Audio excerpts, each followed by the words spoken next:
بسم اللہ الرحمن الرحیم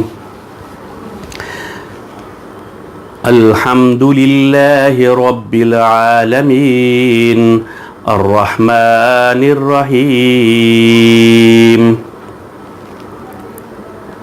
صدق اللہ العظیم۔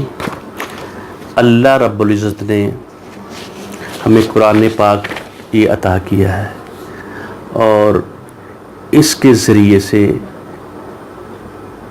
ہمیں اپنی زندگی سنوارنی ہے۔ اس کو پڑھنے کے لیے، اس کو یاد کرنے کے لیے اللہ تعالیٰ سے گزارش کرتے ہیں جس وقت ہم اللہ سے ملاقات کرتے ہیں۔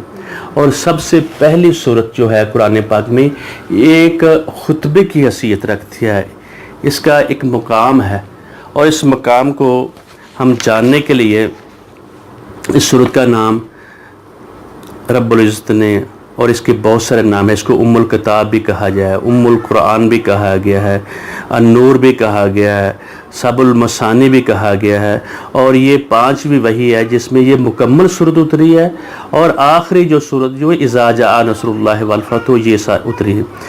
جب ہم قرآن میں پاک کو پڑھتے ہیں، اس کے ایک ایک لفظ کو سمجھنا، اس کے ایک ایک ورڈ کو سمجھنا، اس کے ہمارے لیے ذمہ داری ہے۔ اس میں ہمیں مزہ آئے گا، ہمیں اچھا لگے گا۔ ہم اللہ سے ہم کلام جب ہو رہے ہیں تو کس طریقے سے ہو رہے ہیں، اس کے ایک لفظ، جس طرح ہم ایک کہتے ہیں اللہ اکبر، جب اللہ اکبر کہتے ہیں اس کے نیچے ایک کہانی ہے۔ اس کہانی کیا ہے؟ ہم نے اللہ تعالیٰ یہ سلیکٹ کر دیا ہے، ہم نے چھوڑ دی ہے ہمارا حکم، ہماری سوچ، جو ہمارے معاملات ہیں سب نیچے ہیں، تیرے حکم کے تابع ہیں۔ یہ کمٹمنٹ ہوتی ہے آدمی کی۔ پھر اللہ تعالیٰ اللہ سے گزارش کرتا ہے، نماز پڑھتا ہے، اس میں سورۃ الفاتحہ، پھر قرآن پاک کی آیات پڑھتا ہے۔ جس وقت وہ آیات پڑھتا ہے تو پھر اس کے بعد نماز میں پھر اللہ اکبر، پھر کہتا ہے یا اللہ یہ تو میں نے یہ بات کہی ہے، اس کے اوپر میں عمل کروں گا، اور نیچے چلا جاتا ہے رکوع میں۔ اور جس وقت وہ کہتا ہے سمیع اللہ لمن حمدہ، سمیع اللہ لمن حمدہ، یہ لفظ وہ اس لیے کہتا ہے کہ مجھے اے اللہ، اللہ نے وہ بات میری سن لی ہے، وہ قبول کر لی ہے، جس کی میں نے حمد بیان کی ہے، جس شخص نے بھی اس کی حمد بیان کی ہے، اس نے اللہ تعالیٰ نے اس کی بات کو قبول کر لیا ہے۔ سمیع اللہ، اللہ نے سن لی ہے بات، اللہ نے قبول کر لی ہے بات، لمن حمدہ، جس نے بھی اس کی تعریف کی، اس اللہ کی۔ آپ نے الحمدللہ کا بولا، الرحمن الرحیم بولا، مالک یوم الدین بولا، اللہ کی طاقت کا اظہار کیا، اور پھر اس سے ریکویسٹ کی ایاک نعبد و ایاک نستعین، اے اللہ ہم تیری ہی عبادت کرتے ہیں اور کرتے ہی رہیں گے، تو اس سے مدد مانگتے ہیں اور مانگتے ہی رہیں گے، اور ہم کوئی نہیں۔ پھر ہم کہتے ہیں اہدنا الصراط المستقیم۔ مقصد یہ ہے کہ ان الفاظ کو سمجھنا ہمارے لیے ضروری ہے۔ ہم اس سلسلے کو آگے جلائیں گے، ایک ایک لفظ کو ہم پڑھنے کی کوشش کریں گے، ہر لفظ کے اوپر جب غور کریں گے تو اللہ تعالیٰ ہمیں اس کی سمجھ دے گا۔ جیسے الحمد جس وقت ہم کہتے ہیں تو اس میں جو ہے نا، حمد تو تعریف، تو اس کا مطلب ہوتا ہے کل کی کل تعریف اللہ تعالیٰ کی ہے، کل شکر بھی اللہ تعالیٰ کا ہے۔ یہ اس لفظ کے اوپر ہم جب غور کریں گے، جو اللہ تعالیٰ نے ہمیں صلاحیتیں دی ہیں، جو ہم کام کر رہے ہیں، جو ہم بول رہے ہیں، جو ہم زبان سے ابھی ہم ادا کر رہے ہیں، آپ جو کام کر رہے ہیں، سب کی سب جو صلاحیتیں ہیں اللہ تعالیٰ کی ہیں، اس کا ہم شکر ادا کرتے ہیں۔ اس نے ہمیں مسلمان بنایا، ہم اس کا شکر ادا کرتے ہیں۔ ساری کی ساری ایک آدمی الیکٹریشین کا کام کرتا ہے، ایک بلب بناتا ہے، یا ایک بندہ ایک کمپنی موبائل بناتی ہے، اس کی تعریف ایک چھوٹے دائرے میں آتے ہیں۔ دیکھیں اللہ تعالیٰ ہمیں ہر لحاظ سے اپنے بغیر مانگے چیزیں دیے جا رہا ہے، ٹھیک ہے، اور روزانہ کی بنیاد پہ ہمیں سانس دے رہا ہے، سورج کی روشنی دے رہا ہے، تو ہم کہتے ہیں الحمدللہ، اے اللہ کل کا کل شکر۔ باقی لوگوں کا بھی، ہم انسانوں کا بھی شکر کرنا چاہیے۔ یہ بھی آتا ہے کہ جو بندہ لوگوں کا شکر نہیں ادا کرتا، وہ اللہ کا بھی شکر ادا نہیں کرتا۔ کسی نے آپ پر احسان کیا ہے، کسی نے آپ کے ساتھ بھلائی کی ہے، تو اس کا شکر انسان کو کرنا چاہیے۔ آگے ہم آ جاتا ہے للہ، یہ اللہ واسطے اللہ کی یہ ملکیت ہے، رب العالمین۔ رب کون ہے؟ رب کا مطلب ہوتا ہے پالنا،